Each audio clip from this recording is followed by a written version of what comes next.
we have before us the opportunity to forge for ourselves and for future generations a new world order. Good evening, folks. You're listening to the Hour of the Time. I'm William Cooper. Is against the wall. The chair is against the wall. John has a long mustache. John has a long mustache. It's 12 o'clock, Americans, another day closer to victory. And for all of you out there on or behind the lines, this is your song. Time, weather, and Always. Veteran of 3 foreign wars, entrepreneur and warrior poet, Tony Arterburn takes on the issues facing our country, civilization, and planet. This is the Arterburn radio transmission.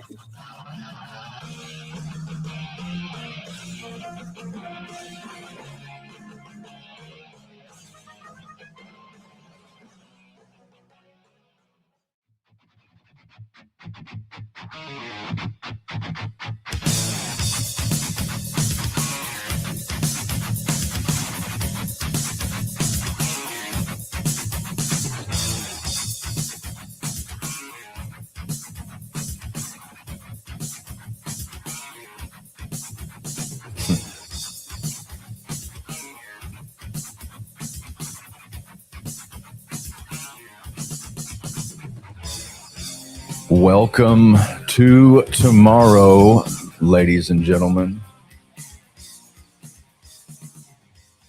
I'm back. New year. Of course, last time I was on the air, you could buy an ounce of silver for less than you could buy a barrel of crude oil. That's no longer the case, is it, folks? Yeah, I took the remainder of December off after my December. I think we were in the first week of December. We ran a show, and I just looked at the landscape, and I called David Knight, and I said, I'm going to take the rest of the month off of broadcasting. And of course, it kind of bled into the first couple of weeks of this year. But I am back. We've been working on the infrastructure of not only this show, but bringing back the Wise Wolf Gold and Crypto show, and of course Paratruther with my good friend Mr. Anderson. We've got some shows lined up, so thank you for your patience. If you will oblige me, I really would appreciate a review anywhere that podcasts are found for this program, and follow Paratruther, also the Arterburn radio transmission, and I will have an announcement soon on what we're going to do and when we're going to broadcast the Wise Wolf Gold and Crypto show. So I think more than ever, just the macro, it's so important to understand the changing landscape of the macroeconomics of things, the geopolitics, big picture stuff, which is what we usually cover here on the Arterburn radio transmission. But it is parapolitics, precious metals. We're transmitting worldwide from deep within the heart of Texas. I'm at my Denison, Texas location, along with my co-pilot, co-host Beans the Brave is here. I have my son Houston. I have Beth, the German Shepherd, and I have Pumpkin, my black cat. So I've got a complete crew to back me up here for the next hour, and we are open for business. So this interesting time to be alive, ladies and gentlemen. Let's just dive into some things. So let's talk about what has happened in the last couple of months, and especially the last quarter of 2025. And you see right now, they'll give you the spot prices right now. As of right now, the 15th of January, 2026, the spot price for gold is 4,608 Luciferian bankster notes make a troy ounce of gold, and $91.38 is the spot price for the white metal, also known as silver. Unprecedented. We hit, I believe, $94 an ounce, maybe late last night, early this morning. It's dropped back down a little bit. But these are uncharted waters. And, I talked to David Knight this morning, and this theme is going to run strong through everything that I'm doing in media this year, because we're in the quickening. Our Buckminster Fuller called it accelerating acceleration.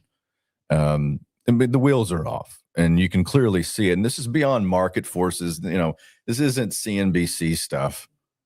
This is governmental, fourth dimensional warfare that's going on right now. In real time, you're watching, and I brought this up if you've been listening to the show a couple of years ago. I said, hey, Russia put silver on their balance sheet as a strategic reserve asset. Does anybody else find that to be highly unusual? Does anybody else find that to be really interesting or a harbinger? Because I certainly did. That was one of the biggest headlines, and it was a blurb. It was nothing. And I thought, no, this governments can move prices, just like our central bank and our oligarchs and our overlords kept the prices suppressed for so long on gold and silver. Why do you think the Hunt family got deep stated? Okay, that's a term I use it. I coined it, right? You can it's TM, but you can use it anywhere. Deep stated, it's a verb. I think you can use that. That tactic was used on them because they exposed the weakness in the dollar via silver, late 1970s, and nobody ever picked up that mantle again. You know, it wasn't just Paul Volcker raising interest rates to the teens in the late 70s, early 80s, and contracting the money supply that brought inflation under what seemingly control. It was the underlying threat that if you continue to mess with this and show weakness in the dollar through gold or through silver, that you're not going to be our favorite. So nobody ever touched it again. And that went on for, again, to our present time. Fast forward to 2022, Russia invades Ukraine. The United States reflexively puts more sanctions on Russia, unprecedented amount of sanctions, goes full bore into that. The ruble tumbles. Then all of a sudden, there's some chatter about basically they want to completely decouple from all dollar operations. The finance minister for Russia said that dollars are candy wrappers to us, and that's a pejorative in Russian. It's like toilet paper. It's like the worst thing. You don't use it anymore. It's just a thing that's discarded. So they made that very clear. They were moving away, started doing all sorts of other deals with China, brokering direct crude to gold, and India, and the same thing, using gold. And then all of a sudden, the ruble bounced back, and the dollar starts like it boomeranged back on the dollar, and you start seeing global usage of the dollar start to decline. Well, then central banks record-breaking. They were already buying gold at a breakneck pace, but it increased exponentially in 2022. Then following year, and we're going into 24, gold supplants the euro as the second most held reserve asset by central banks, right? Because the Basel, Switzerland, the Bank of International Settlements took gold from a tier 3 to a tier 1 asset. So all these things are happening at once. But I thought it was this interesting move a couple of years ago by Russia. And I thought, wow, that's interesting. And then you just see all these headlines coming out. Like there's a headline today, China is putting restrictions on exporting silver. Same thing they've always had with gold. China has 60,000 gold mines, folks. And they nationalize that stuff. See, they're long-term thinking. Right. This is rare earth minerals, Belt and Road Initiative, all that stuff, consolidating outside of the fiat system, which is ever accelerating, losing value because of the massive amount of money printing and debt and corruption and everything that goes on with a central bank run society. So China goes in the same direction that Russia goes. India goes in the same direction that Russia goes. And this is undercurrent about exposing the dollar. Well, again, that's just a micro. The precedence was set in the late 1970s, and this is governments doing it to us. And the same. Well, and it's around the world. It's exposing weakness in every currency. If you look at gold, it exposes the weakness in the euro. But the dollar is king dollar. It's the world's reserve currency. And the reason it still exists as the world's reserve currency is because of money velocity, the amount of people using it, which is declining. Governments, less and less, still, used as cash. It's still traded around the world, and you still have the stable coins that are propping up and doing all the rest of that with the dollar and buying treasuries and hoarding gold and all that. But this is a system that's clearly in decline. And we're watching this in real time But it's not just tradition. I need you to understand this is not just traditional market forces. This is governmental. Yes, it's institutions because the silver's going somewhere. I have 2 shops in 2 different states. My phone, literally, I don't. If it could melt, it would. We have people. I have somebody solely dedicated to answering the phone, and we can't keep up with phone calls. And what it is people trying to sell me silver. 90% of it. And the people walking into my shop to buy silver, it's not what it used to be. Or the people calling me. Now, there's the smart money. That's what they're doing. They're thinking, you got to think long term because this is still going to be super cheap in the long run. I mean, you got to remember, gold and silver have no top because fiat has no bottom, right? How many angels can dance on the head of a pin? I mean, you're talking about value based off of what? It's perceived psychological value based off, and it's in conjunction versus a finite earth mineral, a precious metal. There's a reason they call it precious, right? It's just not around, but they continue to make trillions of new dollars. So somebody's going to win, right? It's going to be gold and silver, or Bitcoin is going to win against the dollar. But you got to think long term. A lot of these plays and there's profit taking, and I will never come on air and tell you that we're going to have this price and it's going to go here. And, you don't even find the word investment in any of my sites. I'm in the protection business, not in the investment business when it comes to gold and silver. But let's dive into some of these murky areas like rumors and things. Somebody called me yesterday and said, listen to my show, and I really appreciated it. And they asked me if I knew anything about this, and I was going to look into it for them. This is Zero Hedge. Let's put this on the screen.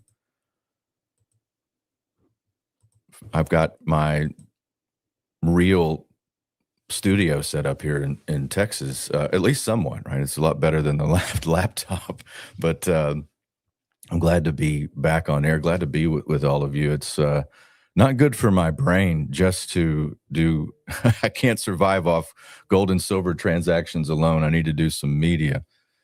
All right, this is Zero Hedge.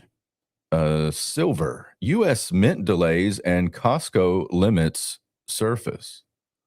Rumors circulating on X this week that certain entities are restricting U.S. coin sales have not been confirmed by the U.S. Mint or the Treasury, but the chatter has coincided with reports of tighter dealer allocations and uneven retail availability across parts of the bullion market. 2026 Proof Silver Eagle is delayed from January to late February of 2026. Shortages have also affected governmental mints. The U.S. Mint delayed the release of the 2026 American Silver Eagle coin from January to February. The 1-ounce proof coin will be sold in limited quantities, and subscriptions are already sold out. The U.S. Mint has issued no statement announcing new limits on Silver Eagle or other coin sales, and its official product pages show no broad policy changes. Market participants say, however, that some downstream distributors and retailers have adjusted inventory policies, delivery timelines, or per customer limits, citing elevated prices.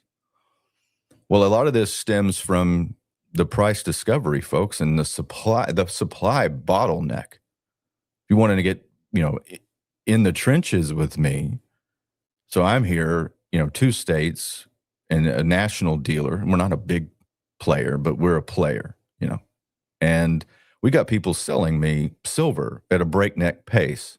Well, I had to have somewhere to sell it to, which you have to bypass most retail now. So you have to go to institutions. You go to the big wholesalers, you go to the mints, you go to the trading floor. Those places are backed up weeks. That means if I write a check for something, and I won't say how much I've got in wholesale right now, but they owe me a pretty good chunk of change. So if I write a check and I want to get paid for that, I can expect a 2 to 3 week delay, but the customer, is going to need that paid out. Now, it's affecting every aspect of what gold and silver exchanges do. And yes, you can have simultaneously, you can have a massive amount of supply hitting the market and also shortages at the same time. Like these two worlds can coexist, and they are because of the unknown. Like this is I think the chaos injected into the market and how things work are what is most disconcerting for those who just want some like normal market behavior. The U.S. Mint has issued no statement announcing new limits on Silver Eagle or other coins, and its official product page shows no broad policy changes. Well, just remember that. Yet. And this is looks like one of the people on X, Silver Dagan. U.S. Mint suspends all sales of numismatic products. Well, it starts with that. Due to metals costs, pricing adjustments are being evaluated across numismatic products. In addition, rapidly rising silver prices may result in silver numismatic products being temporarily removed from sale while pricing is updated. That's again, it's following the pricing. We're in price discovery. Here's another one of those headlines, same thread. China tightens its grip on silver. The Ministry of Commerce of the People's Republic of China has issued announcement 2025 number 68 opposing stringent conditions on the export of three critical minor metals, tungsten, antimony, and silver for the period of 2026-2027 already. And then final story of this thread, Costco is losing money. Meanwhile, there are credible reports that Costco has limited purchasing volumes for buyers of silver bullion. Costco is not facing a silver shortage, at least not yet, they are admitting publicly. Instead, it has tightened purchase mechanics, limiting transaction size while allowing up to 10 transactions per day.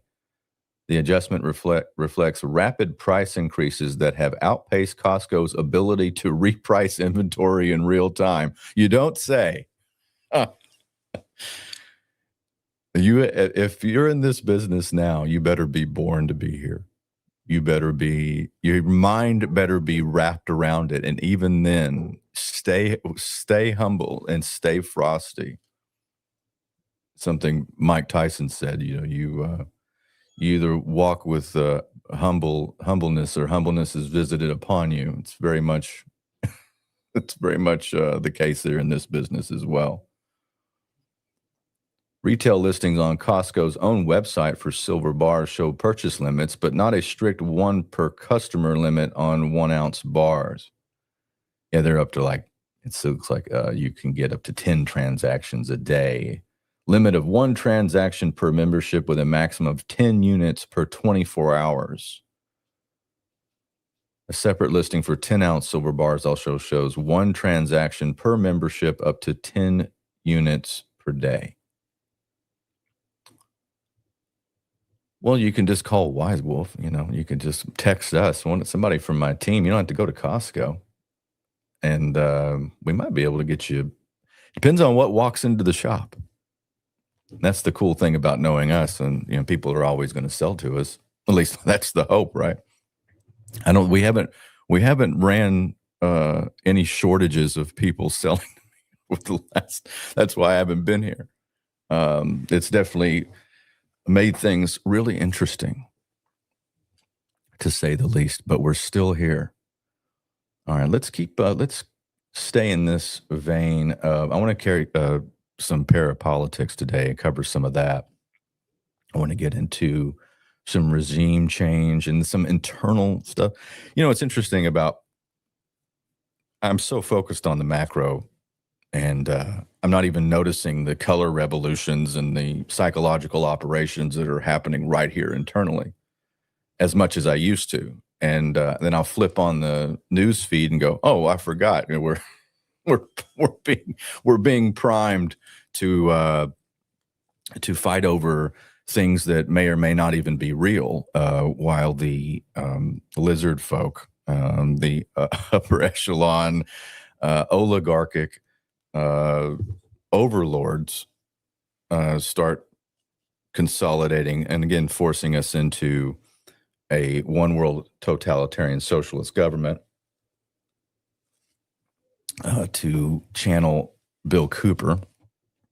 Yeah, let's keep going down here on talking finance, and then we're going to get into some parapolitics. There's an article up on Activist Post. My good friend Charlie Robinson runs. I highly recommend you go over to activistpost.com, sign up for his newsletter. He has got some great content up there, and it's an article from Michael Snyder I want to go over today, just kind of talking about what happened in Minnesota. Now we've got the headlines on Drudge. There's another ICE shooting, all the rest of that, and there's some underlying tactics there from the powers that be to divide us. Here, let's put this up on the screen. Again, this is more gold and silver talk, but very important. If you understand what's happening in this price discovery, if you understand what's happening with market forces, then you understand the geopolitical landscape. This is in direct correlation. This is not your dad's stock market. This is not your grandpa's market condition. This is none of that. This is fourth dimensional warfare, ladies and gentlemen. Gold will hit $5,000 an ounce, silver $100 an ounce by March, but gold will be vulnerable to correction afterward. This is coming from Citigroup and available through Kitco. Gold prices will rise above $5,000 per ounce in the first quarter, with silver reaching $100 per ounce. But while silver and other industrial metals will likely continue to outperform, gold prices could take a significant hit later in 2026 as global tensions ease, according to an analyst at Citi. Well, that's supposing that we have eased global tensions. Strategists led by Henry Hu raised their 0 to 3 month target for gold to $5,000 per ounce and silver to $100 per ounce on Tuesday, as the Wall Street firm projects the ongoing bull market for precious metals to continue through early 2026. The strategist cited heightened geopolitical risk, ongoing physical market shortages, and renewed uncertainty on Fed independence as the reason for the upgrade. And while both metals have set all-time highs, Citi reiterated its expectation that silver will outperform gold, though they expect the base metals to eventually steal the spotlight. Well, I think what we're doing here, folks, this is the revaluation of all commodities and all things. I mean, not to get too deep into the weeds here, but it's kind of like when the philosopher Nietzsche talked about the transvaluation of all values, like just surpassing all values and all systems and traditions and everything else. This is the revaluation of all things. And because it's priced in fake. And, we have become so accustomed to living under that. I mean, my whole life has been living under that fiat regime and central banks, currency. It's just the season that we're in. This is a repricing of all things. We're in price discovery. The strategist also noted ongoing tightness in the physical market, particularly in silver and platinum group metals, saying that delays and uncertainty around the upcoming critical minerals section 232 tariff decisions pose large binary risks on trade flows and prices. Remember that was this whole thing kicked off where I'm talking about 2025, 2026. The opening of 2025 was the threat of tariffs, not even the imposing of tariffs. It was the threat of tariffs and the unknown, the black swan. Will they be tariffed? And those bullion banks started to clear out and then repatriate gold and silver. What happened? Well, contracts were called. It's a domino effect. And that's what kicked all of this off, because the supply wasn't there. It never was. The physical supply for the paper market, all the rest of that, backed by what? The supposed value of a physical ounce. Well, those ounces are being called to the carpet. Those ounces are being ordered. Those ounces are being demanded. And it shows, and it's showing up in the price discovery. We're just getting started. And I think, and when my friend Charlie Robinson, when he texted me the other day, says, does anybody know the price of silver? And I said, I think Vladimir Putin does. And I meant that tongue in cheek because of governments, folks. Citi warned that a high tariff scenario, physical shortage could worsen, potentially triggering extreme price spikes as metal is shipped into the U.S. But once there is tariff clarity, these metal inventories would likely flow back out, easing the physical tightness in the rest of the world and putting downward pressure on prices. Maybe. But you got to think through that issue too. You've got the easing could happen, at least a flood of the market for physical to hit. Would it bring down prices a little bit? But then you got to think about long-term storage of these things is going to be going on. What stories did I cover going back into the mid part of last year, which was not only the Shanghai Gold Exchange and the expansion and JP Morgan moving their gold office over there, but the building of physical gold, silver storage facilities outside of the airport in Hong Kong. So China gets both of those, right? It seems like they're different, but they're really the same thing. The world is going to physical, folks. In a world where the trust is diminishing. The silver strategist warned that a collapse in silver prices due to S232-driven outflows could lead to a tactical sell-off across other precious metals and base metals, but stressed they would view that as a dip buying opportunity. Well, good, because that's what it would be. Yeah, you see any dip here. But you got to remember, long-term, this isn't 1980. Silver went from $52 to $2, okay? That's not going to happen this time. It's not going to happen to gold. There will be sell-offs, sure. There'll be profit-taking, sure. There'll be pullback, sure. But there won't be anything like that. We're not going to go through the 80s and 90s again. You got to presuppose that there's trust in the markets. There's not going to be another 2011 again. You know, Ben Bernanke showed up and gold was about to hit 2000 and in 2011. And the same thing with silver. It broke 50. And the Federal Reserve stepped in and said, hey, this won't happen. Don't worry about the quantitative easing. We're going to do quantitative tightening. We're going to be a lot more responsible. There won't be any big bailouts. There won't be TARP and all the rest of that. And of course, they lied, it's on a massive scale. So you can't put that genie back in the bottle, folks. Citi's updated outlook assumes geopolitical tensions will ease after Q1, reducing demand for precious metals later in the year, with gold most vulnerable to a downside correction. However, the bank continues to expect industrial metals, particularly aluminum and copper, to perform well in the latter half of 2026. Well, again, what is that last part? Is again how we opened up the article. You presuppose that there will be lessening tensions. Well, we're in a fourth turning, and we don't. Do you notice any easing of tensions? I surely don't. When's the last time we were having summits? And this isn't the 70s, like we're not doing the SALT treaty. We're not doing the Strategic Arms Limitations Agreement. We're not, this isn't the upper atmospheric nuclear test ban that Kennedy did with Khrushchev. We don't have those anymore. We don't have any. We're just accelerating. This treaty lapsed, so we're going to build more nukes. We'll do this. We'll create new hypersonic weapons, do all the noise weapons and EMFs and all that stuff that we're doing and other governments are doing. You think there's it's showing up in the price of our metals. All right.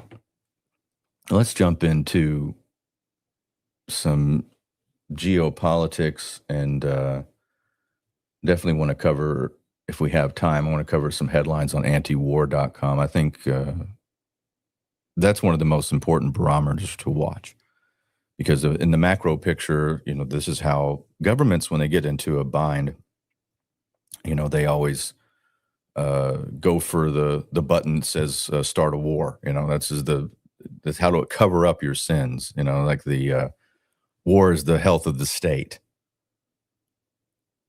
and that's how they do it. That's how they mask their own deficiencies, their own failures, all the rest of that. And then they're able to do a lot. You fight your domestic enemies. You can call them terrorists. You can do all that. You can put put him in jail like we did in the early 20th century with Woodrow Wilson. And, they had the Espionage Act. They had all that. Just, if you're a reporter, you just happened to be a little too much to the left, a little bit too much to the right.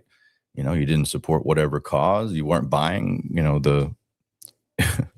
you weren't buying the bankers' wars that are being forced down your throat. Then, you were enemy number one. So they get to do a lot when they create a bankers' war. And if you ever see me supporting one of the, I've been cloned. Something has gone wrong. So if I'm ever supporting any of these things, I find highly ridiculous. I'm going to check the chat really quick. It's been a while. Thank goodness you guys stuck around and didn't completely abandon the transmission. Tony, what would that make pre-1964 silver coins worth? On today's spot prices? Well, that's a good question. We could do the math. Matter of fact, Yeka texted me early before I went live. I can give you the melt value of a 1964 face values. You want to get into the weeds? We can do that. Yeka texted me and was wanting to clarify on how much silver is actually in an ounce, or how much silver is in a face dollar. So, with 1964 and back, when you have dimes, half dollars, quarters, and dollars, this is the way you price those, is they go by face. So like 10 dimes make one face dollar, or 4 quarters make a face dollar. And every face dollar, whether it's one silver dollar or 4 quarters or 10 dimes or 2 half dollars, has the same amount of silver in it. That's the way that the founders set that up, and the gold silver ratio, how the country was founded monetarily.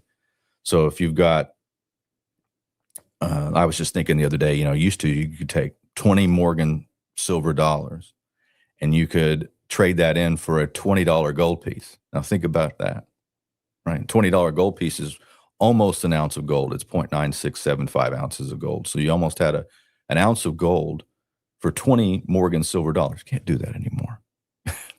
But the ratio is closing. We were at 100 to 1 last year, with gold at $3,500 an ounce and silver at $35 an ounce. It was 100 to 1. now we're at 50 to 1 on the gold silver ratio. So that's breaking. But I'll answer your question real quick.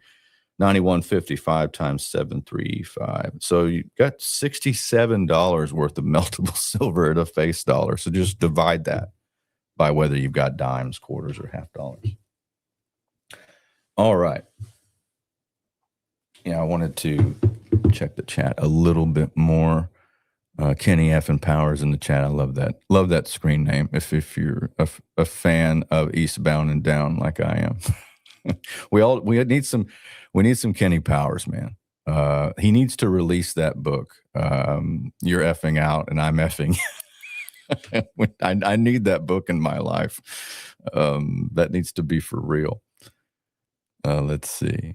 Yeah, Kenny F. and Powers. A Kennedy half is 32.98 currently. Insane. Yeah, it is currently insane. Always great to hear you on the WWCR worldwide shortwave, Tony. That's at 8:04 Marty. Thank you for reminding me of that. I texted the folks over at WWCR and said I will be back. It's great to be broadcasting on shortwave. I reminded of the old days when I had a 5-day-a-week show, and of course, learning about WWCR, reading about Bill Cooper and his legacy. So really cool to be over there. And thanks to everybody who's listening. Okay. In the spirit of this show, let's, check Rumble too. In the spirit of this, let me jump onto this article over on Natural News. We don't have many commercial breaks, do we, folks? There's not usually an ounce of fat on the transmission. Okay. Let me put this up on the screen here. Talk a little bit about regime change, because it's gone so well in the past. U.S. regime change abroad. A century of intervention from Iraq or Iran, excuse me. Well, stay tuned. From Iran to Venezuela. This is by Raymond Tomey, naturalnews.com. The abduction of Venezuelan President Maduro is presented as the latest in a long, consistent pattern of U.S. regime change operation justified by protecting economic and security interests, but often with devastating outcomes for the targeted nations.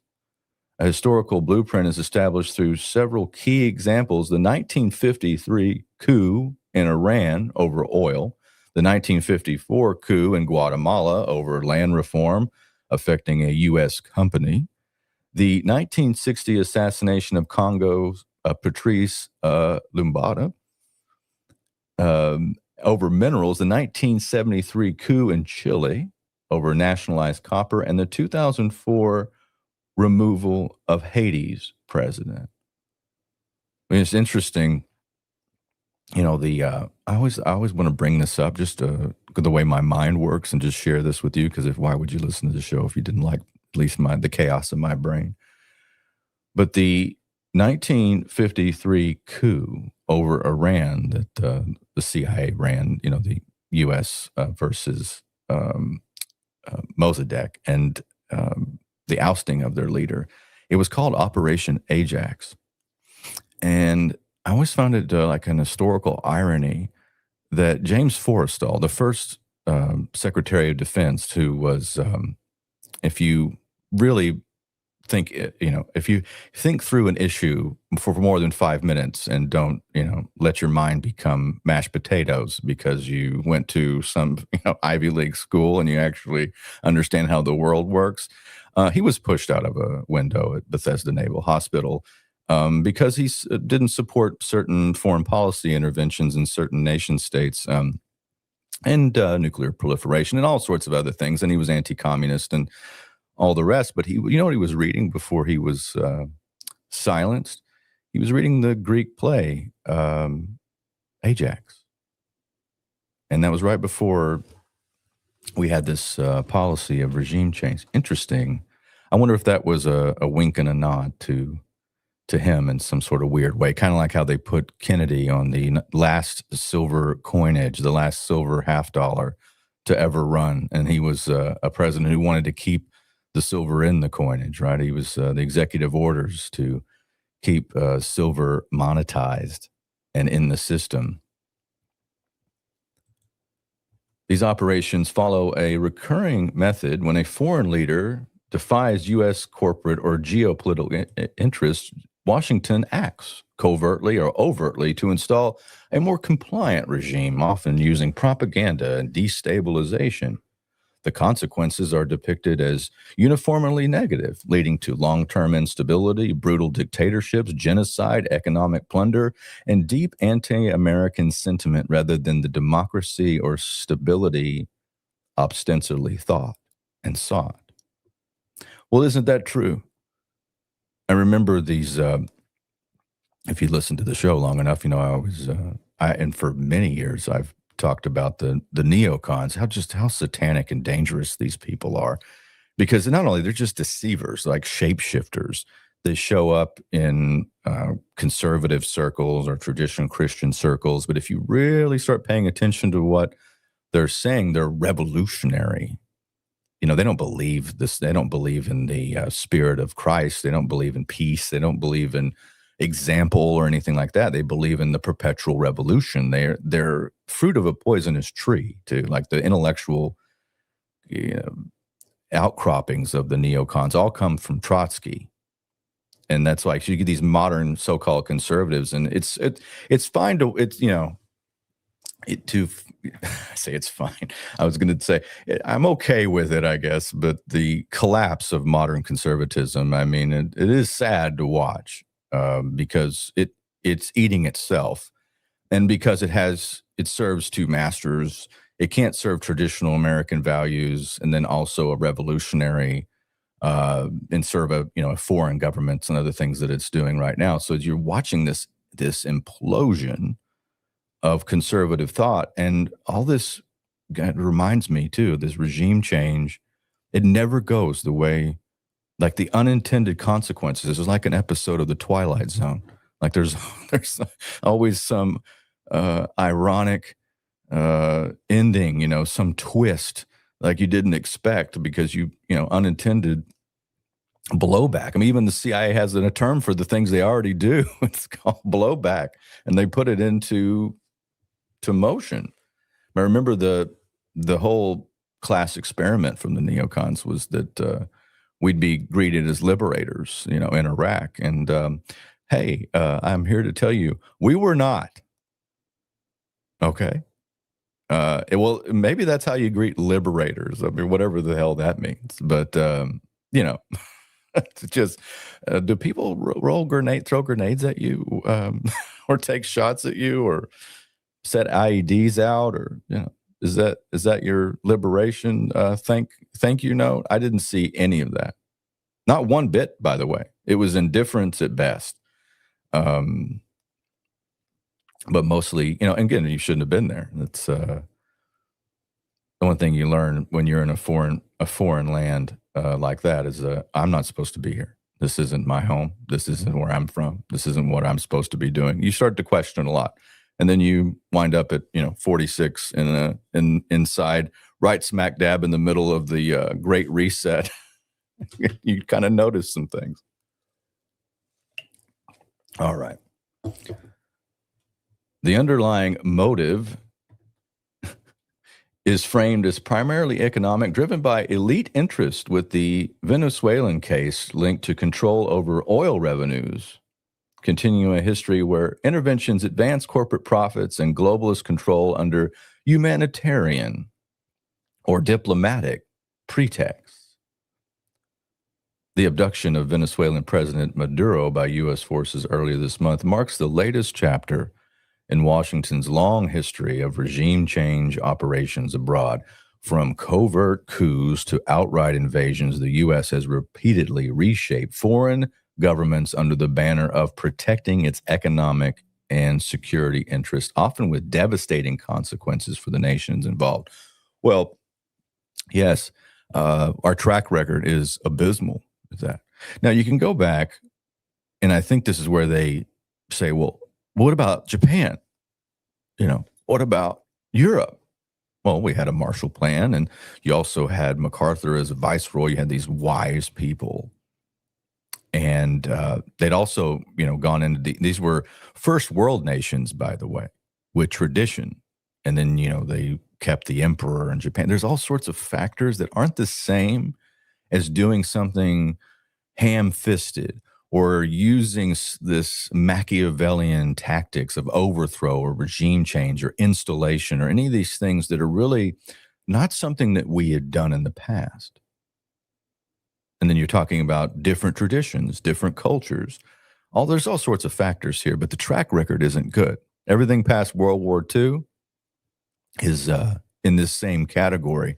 And you can, I mean, that's why you had the installation of the Shah in Iran after Operation Ajax, and it ended with the Ayatollahs. It ended, so 79 was really important because that's when you get Saddam Hussein, head of the Ba'ath Party in Iraq, you know, the Sunni faction. You get the Iranian Revolution, the hostages, the American hostages held for 444 days. And then you also get the birth of Al-Qaeda. You know, Al-Qaeda means the database. It doesn't mean the base. It was the database of Mujahideen fighters and Muslim Brotherhood that were left over from British intelligence and passed on to us. And that's when we got to work with Tim Osman, who was Osama bin Laden. That was his code name. And he went to the Pentagon many times. And we created that. So that's where you get all of this. And of course, the collapse of Iraqi society was, I mean, there's worse crimes in history, but it's right up there.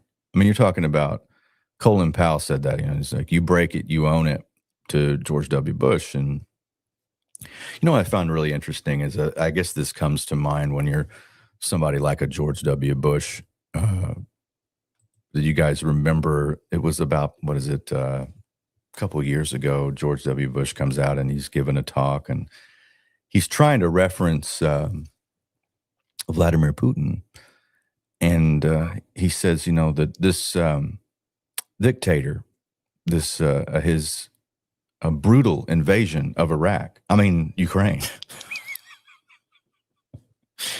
that kind of Freudian subconscious layer, in his mind, still turns that over. But yeah, that's really, if you get the birth of ISIS and the amount of violence. I lost one of my friends that I was, my roommate at Bragg and served in 2 different wars with, and it was for many, many years, very close to. And he carried that war home with him, and he didn't live past 43. And it was really sad for his family. And he was a good soldier, good man. And but I remember that what effect that had on him. And we go back and we, I remember his awakening, when he started to notice things, how different things were, the perception of what we were doing versus the reality. And it's interesting to watch. I mean, we're just going through, a lot of these same motions here with Venezuela and other things, and this heavy-handedness, and it never works out well. And there's always consequences, folks. Yeah, the abduction of Venezuelan President Nicolas Maduro by U.S. forces early this month marks the latest chapter in Washington's long history of regime change operations abroad. From covert coups to outright invasions, the U.S. has repeatedly reshaped foreign governments under the banner of protecting its economic and security interests. The Monroe Doctrine of 1823 laid the ideological groundwork declaring the Western Hemisphere as a U.S. sphere of influence. Over the next 2 centuries, the doctrine evolved into a justification for intervention, whether to annex land, suppress leftist movements, or secure corporate profits.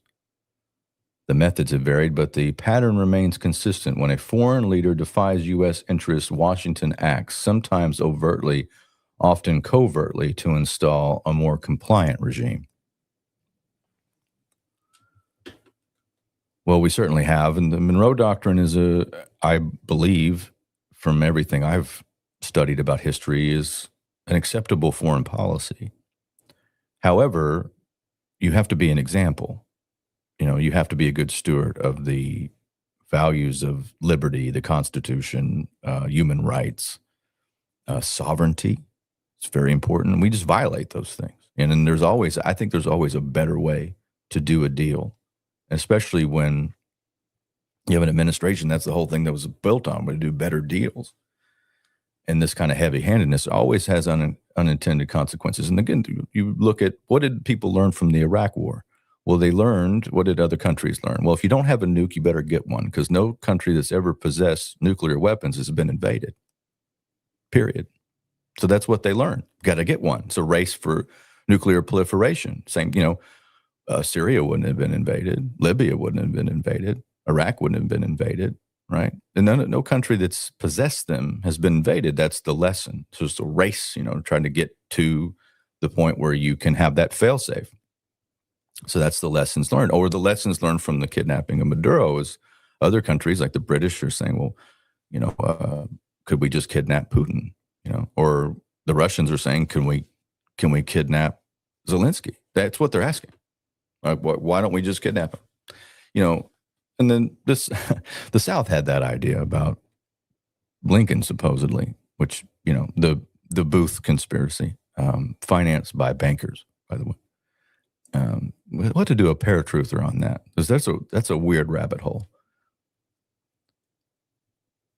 1953 coup against Iranian Prime Minister Mohammad Mossadegh, backed by the U.S. Central Intelligence Agency, set the template for future interventions. Mossadegh, democratically elected, had nationalized Iran's oil industry, threatening British and American corporate dominance. Now, he thought it was all about democracy. Well, it's like Smedley Butler said, I didn't go to South America to make it safe for democracy. I made it safe for the United Fruit Company. But what does he know? He was only the most highly decorated Marine in history up to that point. A CIA-orchestrated propaganda campaign painted him as a communist sympathizer, while U.S.-funded mobs and military factions destabilized his government. After Mossadegh's overthrow, the Shah Mohammad Reza Pahlavi returned to power, ruling as a U.S. ally until his own ouster in 1979. The coup's legacy, decades of anti-American sentiment, and the eventual rise of Iran's Islamic Republic under the leadership of the Ayatollah. Guatemala, 1954. And this is the United Fruit Company. United Fruit and the death of democracy. In Guatemala, President Jacob Arbenz land reforms targeted the vast holdings of U.S.-based United Fruit Company. Washington, fearing communist influence, authorized Operation PB Success, a CIA-led coup that installed military dictator Carlos Castillo Armas. What followed was a decades-long genocide against indigenous Mayans, with U.S.-backed death squads killing hundreds of thousands. Guatemala's democracy never recovered. Congo, 1960. Lumumba's murder and Mobutu's dictatorship. Patrice Lumumba, Congo's first democratically elected leader, sought to nationalize the country's vast mineral wealth. You can see a pattern here. Do you see the nationalization pattern? It's not good for the tea and biscuit company. Lumumba was deposed in a CIA coup, tortured and executed by firing squad with Belgian and U.S. complicity. His replacement, Mobutu Seko, ruled as a brutal kleptocrat for over 3 decades, plundering Congo while enjoying Western backing. I always think about, when I think about Kennedy, John F. Kennedy, I think about his final days. I don't know why it runs through my mind like that. Maybe because I'm just constantly seeing his image, like buying $50. Just it's all the time. But I think about Diem, the leader of South Vietnam, who we just took out. Like it was certainly had our hand in it, and that's so. Like it bothered, because in the final day, it really bothered him. I think he knew what it meant, like it was not, he didn't order it.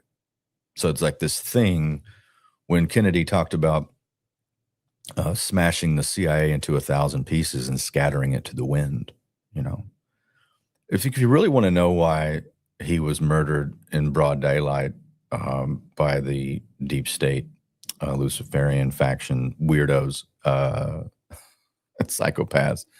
Go look at his, I think it's June 1963, a speech at American University.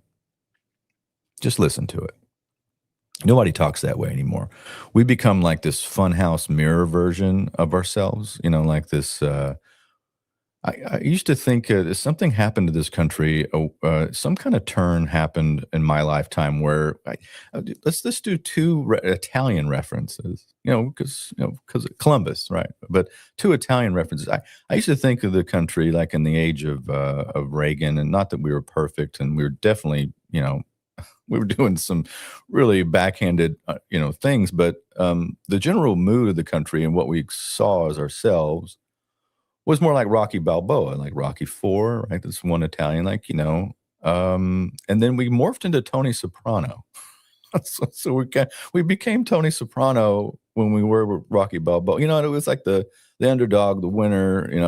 We would go against overwhelming odds. We work hard. There was grit and character, and then this became this Machiavellian, underhanded, death dealer. And that's what I think. Especially past the point of September 11th, 2001. It's like you just lose we lost whatever that was. In America, you still go in the heartland, you still drive around and find, because like where I'm at right now, this is still America. But it's hard to, and I'm not going to be able to cover the domestic stuff I wanted to cover today, but you guys get the point, right? We're being targeted. This isn't organic.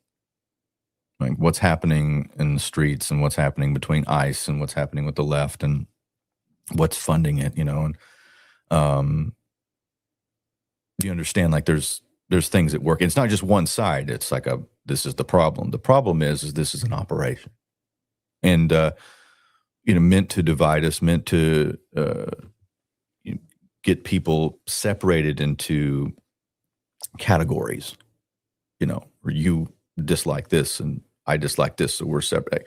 All that's meant to distract you from the larger thing that's, it's happening. Like we're losing, the thread of everything that tied us to the historical origin story of what it meant to be an American, what it meant to build this country, who we are, what we're here for, our values and everything. It's being ripped away from us, but you're distracted by everything that's going on in your news feed. And there's a reason they call it a feed, right? It's where like you send cattle to go feed. They feed you that. You're being farmed. And there's a reason, like, I guess my soul, like when I wake up and I see I don't jump to any one of the places.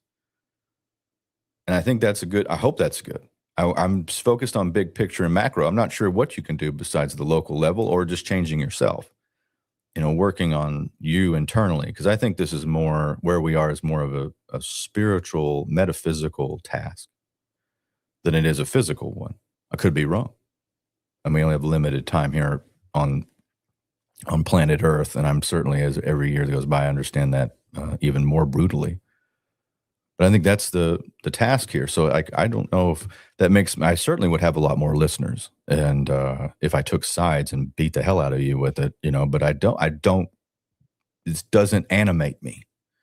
Like I see the big stuff. Oh, I see what's happening, like the underpinning, like the prices of metals, folks. That's not normal, right? This is not normal market conditions. This isn't free market stuff. This is warfare. So plan accordingly. All right. I'm just out of time on, I like going over big picture, macro geopolitical stuff. It's fun. It's what the Arterburn radio transmission was built for. I used to say, I got this from a Megadeth song when I was a kid. I always loved the lines, "Welcome to Tomorrow." It has so many different, it's based on a movie about a nuclear exchange.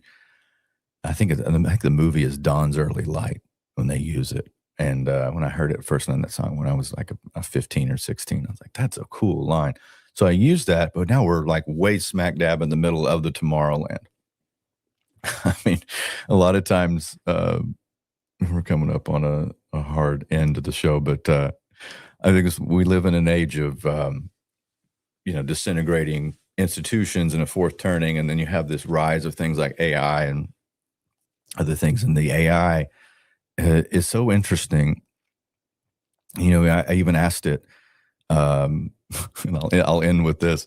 When I was in Mexico, and I just thought, I'm going to ask it what it thinks about my theory of fourth dimensional warfare. And by the way, my AI, for whatever people say it cheerleads them, it doesn't cheerlead me. It doesn't do any of that. It disagrees with me all the time. But I laid this case out and it was like, you're absolutely right. And it gave me like 10 pages of why I'm right about governmental forces moving the prices of metals. And I was like, oh, okay, well, good. Well, we're on the same page, you and I, robot. So, all right, folks. Well, Arterburn.gold is the website. Please go there and put your name in, subscribe, get on my mailing list. I'm going to be doing some mailing out shows and other clips and things. Paratruther is the podcast. Anywhere you can find podcasts, please subscribe. Give us a review. That would really help. The Arterburn radio transmission podcast as well on YouTube at Tony Arterburn. Weird, but it's still there. So go subscribe to it. Find me on X at Tony Arterburn. I'm broadcasting on X right now. Rumble, the America Unplugged channel. Go to America Unplugged over on Rumble. I'll be there for the foreseeable future. And you can find the video there. I'm sorry I didn't get to the comments over on Rumble. I'm just getting back into the swing of things. So we will be here moving forward. So yeah, please give us a like. If you got questions for the show, go to my website, send me a direct message. If you want questions for the show, talk about next week, we'll certainly do that. New announcements coming soon on not just Paratruther, but Wise Wolf Gold and Crypto Show, all that good stuff. It's great to be back. You guys take care of each other. End of transmission.